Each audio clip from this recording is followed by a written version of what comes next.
Hello everyone, introduce me Sonia Inayah and I am 2018 1243536. Can we call it Sonia? I am studying at ITB Ahmad Dahlan Karawaci, majoring in accounting, currently in semester 3. Here, I will talk about health, more precisely about COVID-19, which is still a pandemic. COVID-19 or coronavirus disease 2019 is an infectious disease caused by a new virus called SARS-CoV-2. This disease first identified in Wuhan, China, in the end of 2019. The virus widely spread over many countries and then in March 2020, World Health Organization declared COVID-19 a pandemic. This disease attacks respiratory system. COVID-19 also makes people who get infected experience several symptoms. The common symptoms are fever, dry cough, and tiredness. Some also experience ache, sore throat, diarrhea, conjunctivitis, headache, and loss of taste or smell.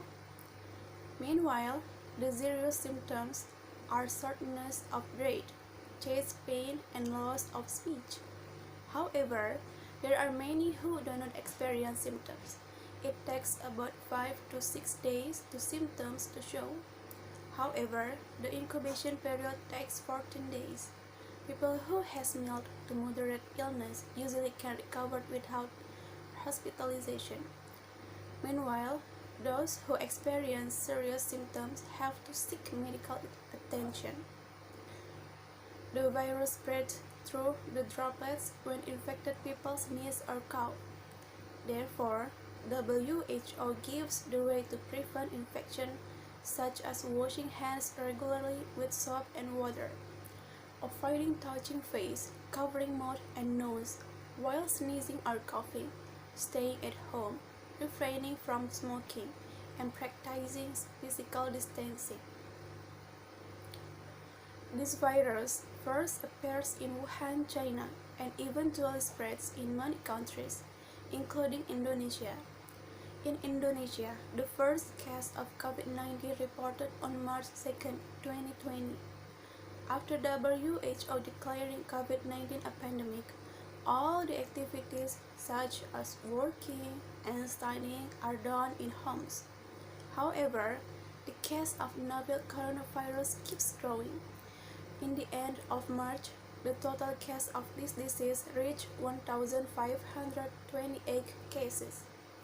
To respond to this pandemic, UNICEF has been leading efforts with the government, the World Health Organization, and other partners.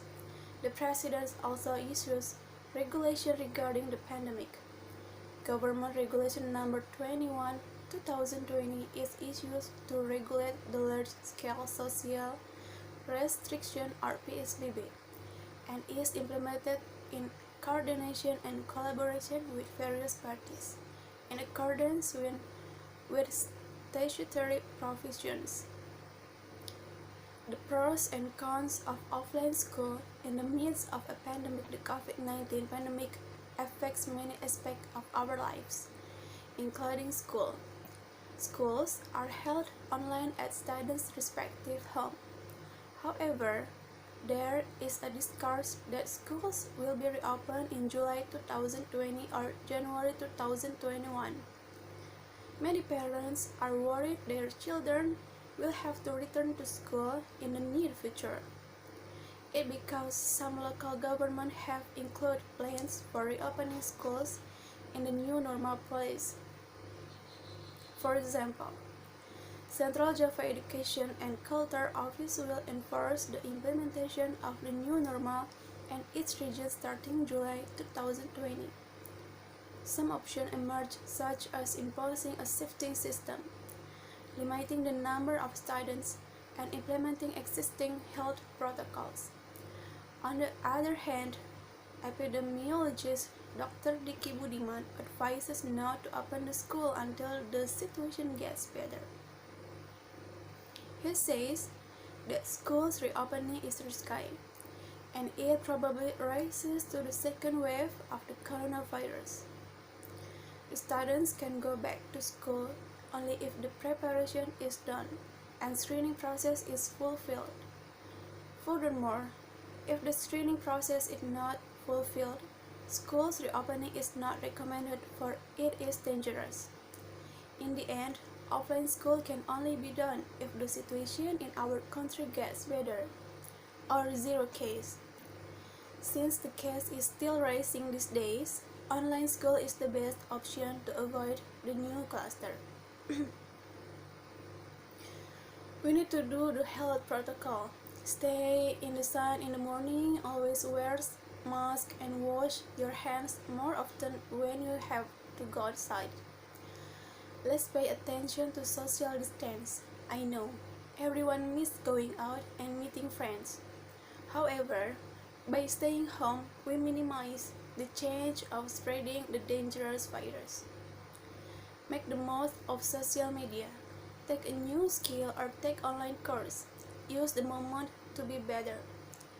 We can fight this coronavirus by keeping ourselves healthy and others safe. Hope this pandemic can end soon. While waiting, let's not do anything that can make it worse.